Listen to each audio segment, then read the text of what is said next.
fill them in. And then they had to caulk them.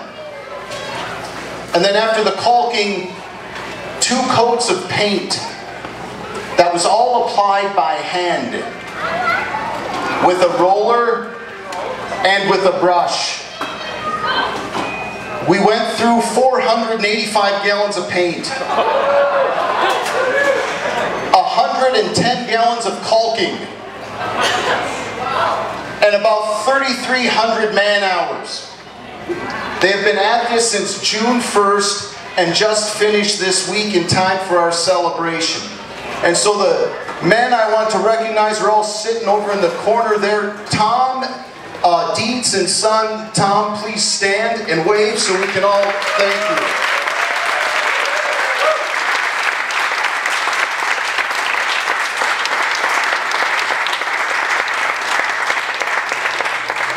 It has been without a hitch, this whole project. It's been fantastic. Thank you, Tom and Tom. The painters, the guys who are up in the cage and on the scaffolding and on the scissor lifts, who are painting day after day. We have all of them sitting here tonight. We have Brad and Joe and Devin and Chris. Please stand.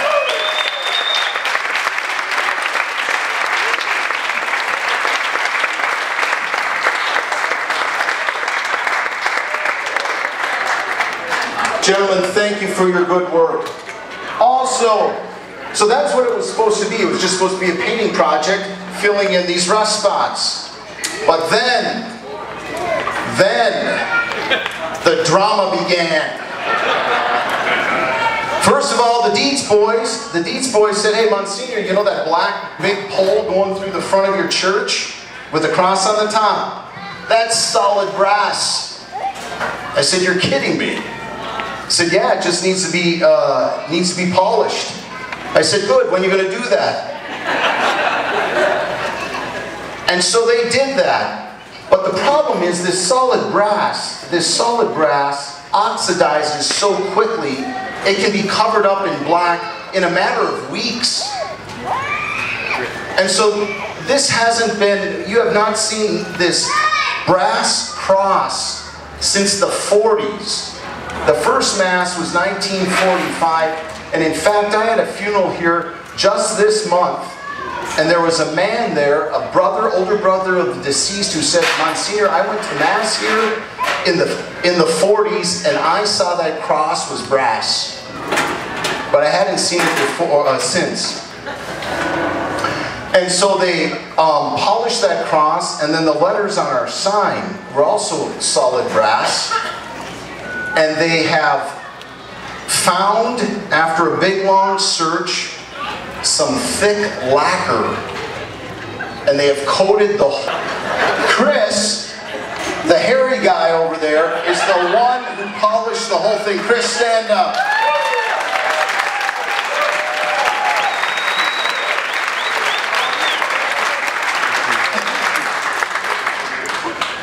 Gentlemen, with all the sincerity I can muster, I want to thank you for your wonderful and good work.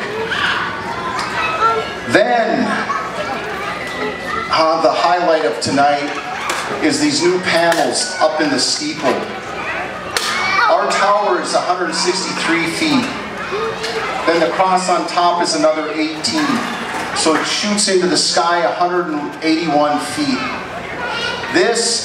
This steeple, everyone, is the landmark every plane uses to line up with the airfield.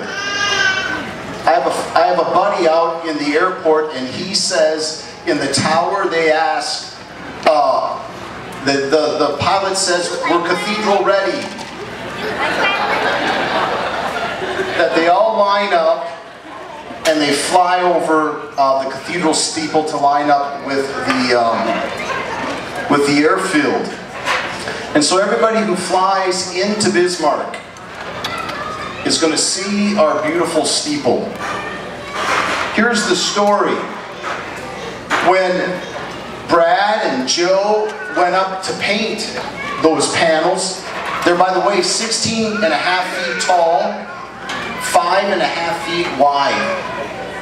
When they went up to paint them, they came down and said, they're not worth painting. They're irreparable. They're just pressed wood. It's not even worth painting them. It's amazing to think that this pressed wood lasted for 70 years. In all the cold, all the wind, all the hail, all the snow. But for 70 years they lasted until, listen to this. This is why you should say your prayers, kids. So they said they're not worth the repairing. I said, well, what should we do? Should we replace them? We were thinking about it. And that week, a hailstorm came in and blew them out. Let's just say we got some insurance money. God takes care of us. So then we sat down and said, what should we do? I said,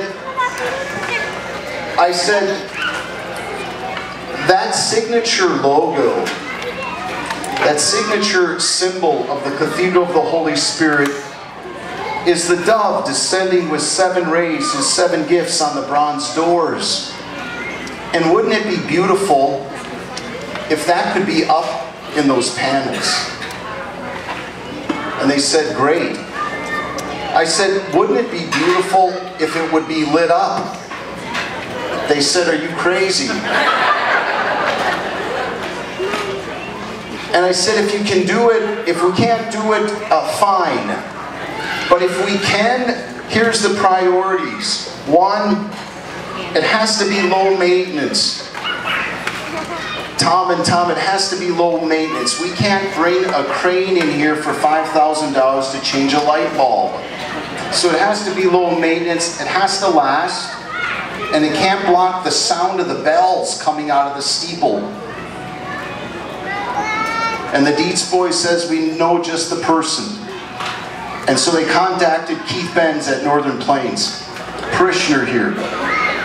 And so Keith, with his incredible creativity and passion for this kind of thing, and his wonderful staff, designed these in his shop and powder coated them so they're painted with a powder coating, heated on so that they won't fade. They're two pieces of 1/4-inch thick aluminum. The outside one with the design cut into it, and then a couple inches behind it is a bronze, another sheet of bronze aluminum with holes in it. I think it's called pressed. And behind that first sheet, along the perimeter, the Seifert boys did their magic and put lights there. And so the lights now reflect off the bronze and out, and that's what we see. 1 minute. And so that's what's going to be lit up at 9 p.m. tonight and will be on every single night at sundown. They also have made it to where that bronze sheet opens in the back. And so when lights need to be replaced, it's just a matter of finding someone, putting a gun to their head, making them crawl up the steeple, and replacing them. And so it should be low maintenance and not high cost. And so, dear people, we owe a tremendous debt of gratitude to Keith Benz at Northern Plains and Chris Seifert and the rest of the Seifert boys at Seifert Electric. Keith, come forward. He took this on all, just he was as excited about it as we were, and took great personal responsibility and interest in it. And so thank you, Keith and the Seifert boys. Thank you for coming. Thank you for celebrating with us. And may you have a good evening. And once again, thank you to all of you who are part of this great project. God bless you.